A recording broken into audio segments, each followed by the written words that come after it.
भारतीय supreme court ने कश्मीर के हिस्से बखरे करने के मोदी हुकूमत के फ़ैसले पे बिलाखिर अदालती मोहर लगा दी है। इस पे बात करेंगे आगे चल के।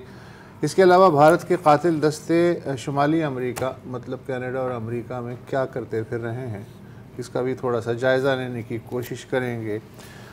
लेकिन ज़ाहिर है कि पहले फ़लस्तीन, गज़ा, इसराइल का मामला। फ़लस्तीनी जो वज़ारत सेहत है गज़ा में, उसका कहना है कि मौत का मीटर मुस्तकिल डाउन है और इसमें से मुसलसल लाशें गिर रही हैं। अब तक 18,300 लोग शहीद हो चुके हैं, 50,000 के लगभग ज़ख्मी हैं।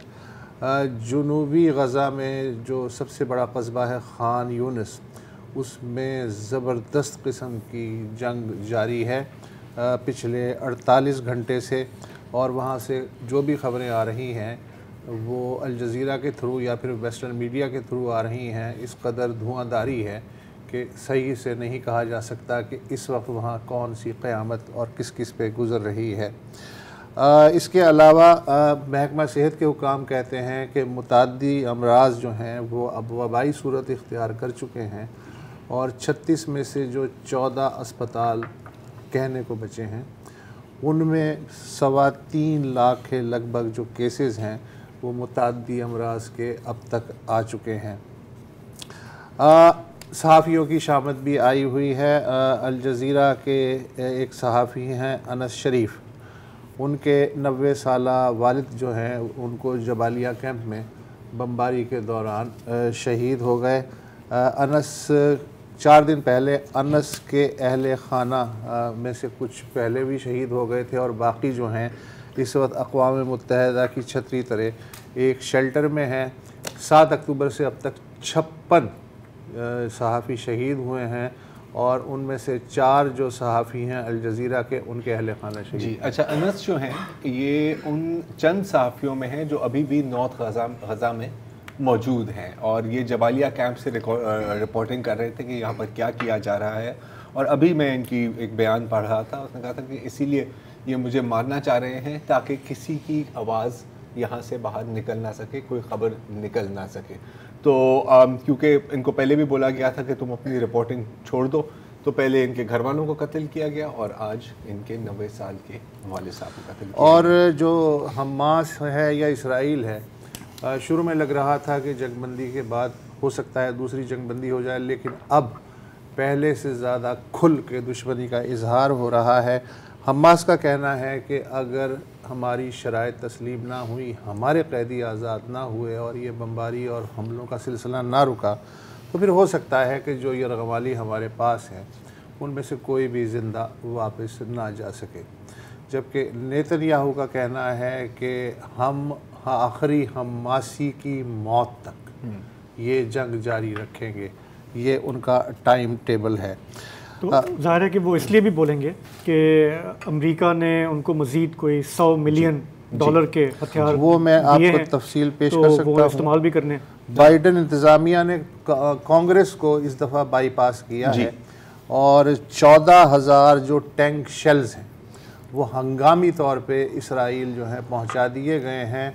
और इसमें एक बड़ी दिलचस्प बात यह है कि अमेरिकी इंतज़ामिया ने एक ऐसे कानून का सहारा लिया है जिसमें एमरजेंसी डिक्लेयर करके, तो गज़ा में एमरजेंसी डिक्लेयर की गई है, हॉस्पिटल्स के लिए नहीं, अम्बाद के लिए नहीं, ज़ख्मियों के लिए नहीं, पानी और खुराक के लिए नहीं, ये एमरजेंसी डिक्लेयर की गई है कि इसराइली टैंक जो वहाँ मसरूफ़ हैं उन बेचारों को शेल्स की कमी ना हो।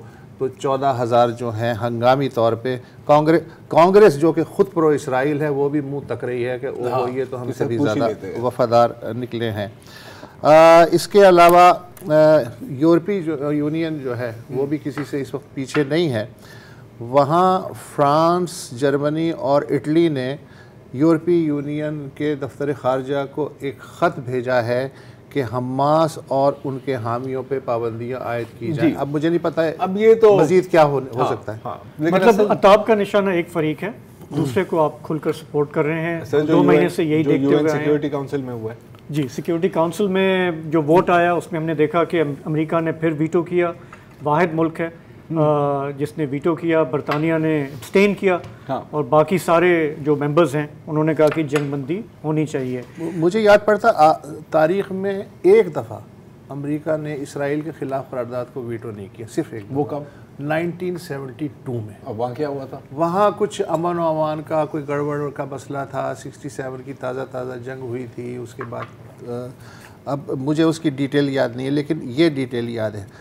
उसके अलावा अब तक जितने भी अमेरिका ने वीटो इस्तेमाल किए हैं सिक्योरिटी काउंसिल में, उनमें से 49 उनका ताल्लुक़ इसराइल से है, जबकि रूस ने पिछले 60 साल में इसराइल के हक़ में या ख़िलाफ़ 3 दफ़ा वीटो का इस्तेमाल किया है।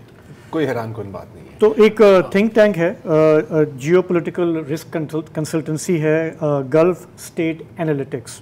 उसके सीईओ ने दोहा में एक कॉन्फ्रेंस चल रही है आजकल, वहाँ पे उन्होंने बात की। उन्होंने कहा कि इस वक्त हमारा जो अंदाज़ा है कि पूरे गल्फ़ रीजन में जितना एंटी अमेरिकन सेंटिमेंट इस वक्त है, शायद इराक जंग के बाद हम देख रहे हैं। तो समझिए कि 20 साल गुजर गए, और ज़ाहिर है कि ये gulf countries Bahrain, Kuwait, Oman, Qatar, Saudi Arabia, UAE, ये सारे अमेरिका के करीब हैं, उस पर इंसार करते हैं सिक्योरिटी के लिए। लेकिन वहाँ की आवाम का जो सेंस है वो कैसे आपको पता चलेगा कि वहाँ पे इज़हार आज़ादी है नहीं। लेकिन ये जो अपने पब्लिक ओपिनियन सर्विस कर रहे हैं, तो बाहर का बंदा है वो बैठ के वहाँ पे कह रहा है कि जी कि इस वक्त ये सेंटिमेंट बहुत फैल रहा है। देखिए, मतलब हम सब जानते हैं कि America will always support Israel, लेकिन उनको खुद क्या कीमत अदा करनी पड़ेगी और पड़ रही है, मतलब ये बात मुझे अभी तक समझ में नहीं आ रही। बिकॉज जिस तरह मतलब जितनी लोगों ने अपनी इंटरनेशनल रेपुटेशन को पेट्रोल छिड़क कर आग लगा दी यार, है। ये कोई पहली बार वियतनाम की जंग में 68-67 की आपने हिस्ट्री पढ़ी है पूरी दुनिया में, और सबसे ज़्यादा खुद अमेरिका की सड़कों पे जो यंग जनरेशन थी उसने क्या क्या गालियाँ नहीं दी थी निक्सन एडमिनिस्ट्रेशन को, और उससे पहले जॉनसन एडमिनिस्ट्रेशन। क्या फ़र्क पड़ा?